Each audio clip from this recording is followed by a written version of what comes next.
তাহলে আগুনের মধ্যে যদি তোমার শরীরে একটু সেঁক দাও তাহলে গরমটা আর শীতটা একটু কম লাগবে। মানে সে শীতকালে আগুন দিয়ে আগের দিনে খুব ছিল, তাহলে বোঝা গেল এত ঠান্ডা, এত প্রচন্ড শীতে যে কাঁপতেছে, কিন্তু এরপরেও আল্লাহ তাআলা বললেন আগে জুতা খোলো।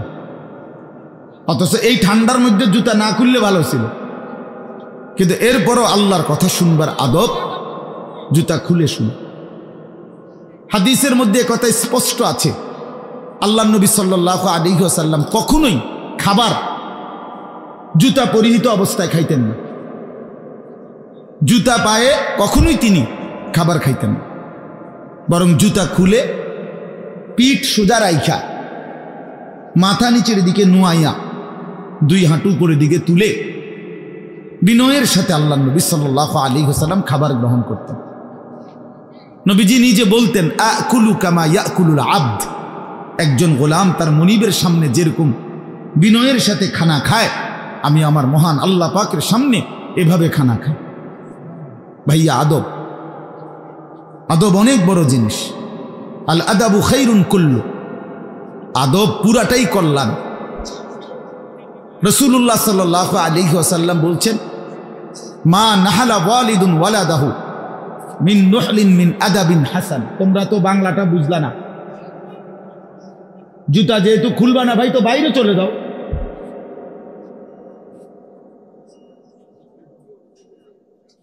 আশ্চর্য মানুষ।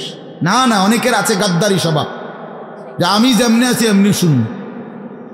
এটা সিধা করতে হবে। জিন্দেগি যদি সোজাই না হয় তো বললাম কারে, বললাম কাকে? শুধুই কেবল ভাইয়া শুনলাম একজনের পরিচিতি আছে, একজনের জনপ্রিয়তা আছে, একজনের সুর আছে, একজনের টান আছে, একজনের জোরে গলার আওয়াজ আছে, তো এই কারণে জড়লাম। কি ফায়দা এতে ভাই? কথা বোঝেন নাই? আমারে মনে করেন 1 কোটি মানুষ চিনে, তো আপনার লাভ কি? আমারে 10 কোটি মানুষ চিনে, সারা পৃথিবী চিনে, তো আমারে চিনলে তোমার লাভ কি? তুমি কি বদলাইলা এটা না দেখার বিষয়। আমি আমার জন্য কি গ্রহণ করলাম, এখানে কার জনপ্রিয়তা আছে না নাই, এটা দিয়ে কে ঘাস কাটে? জনপ্রিয়তা দিয়া হয় কি? কিচ্ছু না, কিছুই না। পৃথিবীর জনপ্রিয় অজনপ্রিয় সব মানুষই ভাত খায়, তো আর জনপ্রিয়তার আলাদা ভ্যালু কি? ঘুম যায়, পেশাব পায়খানা করে, তো আর এনে কি আহামরি কি? এটা কিচ্ছু না, এটা ধোঁকা ছাড়া আর কিচ্ছু না, ধোঁকা। এই জন্য ভাই আমি আবারও অনুরোধ করছি, তোমরা কষ্ট পাইও না, প্যান্ডেলের ভিতরে দাঁড়াইও না। আমি অনুরোধ করলাম কমপক্ষে প্যান্ডেলের ভিতরে ভাই মাহফিলের যেই যুব সমাজরা আয়োজন করছো ভাই, তোমাদের কাছে অনুরোধ আমার, তোমরা কয়েকজন কমপক্ষে স্বেচ্ছাসেবকের দায়িত্ব পালন করো। যারাই দাঁড়িয়ে আছে তাদেরকে বসতে বলো। এটা ভালো, আজকের জন্য না, সব সময়ের জন্য। হাদিসের মধ্যে আছে হযরত জিবরাইল আলাইহিস সালাম নবীজি সাল্লাল্লাহু আলাইহি সাল্লামের কাছে, শুনতেছেন আপনারা? নবীজির কাছে যখন হযরত জিবরাইল মানুষের আকৃতিতে আসতেন, জিবরাইল আলাইহিস সালাম কখনো কখনো তার মূল আকৃতিতে অদৃশ্যভাবে ওহী নাজিল করতেন কোরআন, আবার কখনো কখনো মানুষের সুরত ধরেও নবীজির সামনে আসতেন। হাদিসে কথা স্পষ্ট আছে যে যখনই জিবরাইল মানুষের আকৃতিতে নবীজির কাছে আসতেন, তো নবীজির সামনে এসে আদবের সাথে বসতেন। কিভাবে বসতেন? হাদিসের এই শব্দটা পর্যন্ত আছে, ফাসনাদা রুকবাতাইহি ইলা রুকবাতাইহি। মানে করেন নবীজি এদিকে ফিরা, তো জিবরাইল ওইদিকে মুখোমুখি বসতেন, এভাবে যে উভয়ের হাঁটু বরাবর, বুক বরাবর, চোখ বরাবর, এইভাবে মনোযোগ দিয়ে জিবরাইল আলাইহিস সালাম নবী সাল্লাল্লাহু আলাইহি সাল্লামের সামনে বসতেন। এরপরে তিনি বিভিন্ন বিষয় বলতেন, শুনতেন, নবীজির সাথে কথা বলতেন। তাইলে আদব এটা আল্লাহর কোরআনের সামনে, রাসূলুল্লাহ সাল্লাল্লাহু আলাইহি সাল্লামের হাদিসের সামনে সর্বোচ্চ আদবের সাথে বসতে হয়। সর্বোচ্চ এটা বসা, এটাই নিয়ম। হাদিসের মধ্যে আছে, আরো শুনাই আমি, হাদিসের মধ্যে আছে, হাদিসে কুদসি, কোন নেককার বান্দারা যখন আল্লাহর জিকির, আল্লাহর তিলাওয়াত, আল্লাহর কথা শুনবার জন্য, বসবার জন্য, বলার জন্য বসে, তো এই পুরা মজমা যখন শেষ হয় তো আল্লাহ ফেরেশতাদেরকে জিজ্ঞেস করে যে আমার এই বান্দাদেরকে কি পুরস্কার দেওয়া যায়।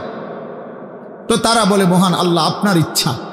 তো আল্লাহ তাআলা বলেন শোনো, আমার এই প্রিয় বান্দাদের মজলিস যারা বসলো আমি তাদের সকলকে মাফ করে দিলাম। তো ফেরেশতারা বলে আল্লাহ এখানে এমন লোকও আছে যে এমনি আসছিল, দ্বীনি উদ্দেশ্যে আসে নাই, আপনার কথা শুনতে আসে নাই, এমনি বইছিল আর কি, ইন্নামা জা আলি হাজাতিন, ব্যক্তিগত কোনো উদ্দেশ্যে আসছে, তাকেও মাফ করে দিবেন। তখন আল্লাহ তাআলা বলেন হাদিসে কুদসি, হুমুল কওমু লা ইয়াশকা বিহিম জালিসুহুম, এই শব্দটা বুঝাইতেছে। আল্লাহ তাআলা তখন বলেন আমার প্রিয় বান্দাদের মজলিস, কিছু বলবেন? বসেন।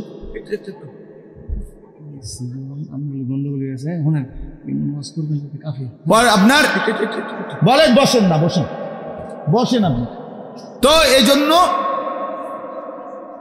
হুমুল কওমু লা ইয়াশকা বিহিম জালিসুহুম, এমন কওম, যেই কওম আল্লাহ বলে আমার নেক বান্দাদের মজলিস এমন মজলিস যেখানে যেই বসছে আমি আল্লাহ কাউকে বঞ্চিত করি না, কাউকেই বঞ্চিত করব না, বরং ফেরেশতারা শোনো আমি সকলকেই মাফ করে দিলাম। তাহলে এইখানে কথাটা কি, যে জালিসুহুম, আমার নেক বান্দাদের সাথে যারা বসছে আমি সকলকে মাফ করে দিলাম। তাহলে বোঝা গেল বসার গুরুত্বটা আলাদা। এই এতগুলো কথা বলার পরে আর আমার পক্ষে আর কিছু বলার নাই এই বিষয়ে। কোরআন সুন্নাহর আলোকে বললাম, এরপরে কোনো বদনসিব যদি নাই বসে তার কি করার আছে, তার কি মাথার বাড়ি দেওয়া যাবে? কথা বুঝছেন না? কাজেই এরপরে কোনো দুর্ভাগা না বসলে ঠিক আছে। ইসরাফিলের ফু যেদিন দিবে সেদিনও বহু মানুষ গাফেল থাকবে, হাদিসে আছে। ইসরাফিলের ফু হবে, পৃথিবীতে ভূমিকম্প শুরু হবে, জমিন কাঁপতে শুরু করবে, আসমান ভাঙতে শুরু করবে, তখনও গাফলতের মধ্যে বহু মানুষ থাকবে। এই অবস্থাতেই মৃত্যু হবে, এই অবস্থাতেই হাসর হবে। কাজেই গাফেল থাকবেই, গাফেল থাকবেই। এই জন্য আল্লাহ তাআলা আমাদের প্রত্যেককে আল্লাহর কথা, কোরআন সুন্নাহর কথা মনোযোগ দিয়ে আন্তরিকতা নিয়ে শুনবার তৌফিক দান করেন।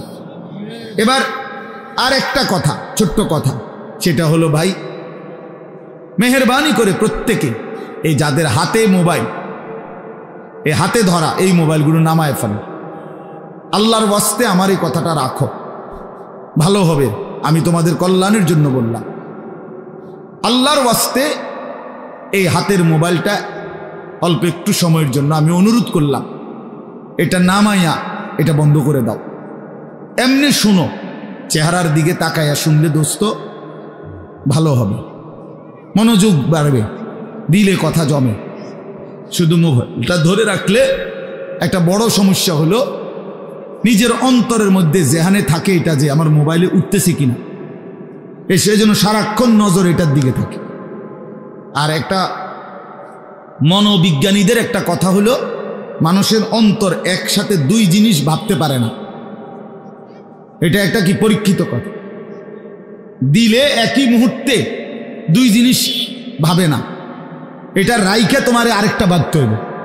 তাহলে এখন যেহেতু তোমার ফিকিরে মনোযোগ মোবাইলটাতে উঠতেছে কিনা ঠিক মতো, তাহলে আর নিজের জন্য কিছু গ্রহণ হবে না। মোবাইলে উঠছে ঠিক আছে, সুন্দর, আওয়াজও ক্লিয়ার হয়েছে, পুরা বয়ানটাও উঠছে, তো এরম তো ওয়াজ লাখ লাখ আছে মোবাইল। নিজের জন্য কি হলো? আমার দিলের জন্য আমি কি নিলাম, আমার নিজের জন্য আমি কি নিলাম? এই জন্য দোস্ত এটা জরুরি বিষয়, এটা গুরুত্বপূর্ণ বিষয় যে নিজের জন্য গ্রহণ করা। তু আগার মেয়েরা নিহি বনতা না বন আপনা তো বন। ভারতীয় উপমহাদেশের একজন বিখ্যাত বুজুর্গ বলছেন, সৈয়দ আবুল হাসান আলী নদভী রহমতুল্লাহ আলাই, হে যুবক, যদি তুমি মানুষের কল্যাণ, সমাজের কল্যাণ, কারো কোনো উপকার যদি করতে নাও পারো, আপনার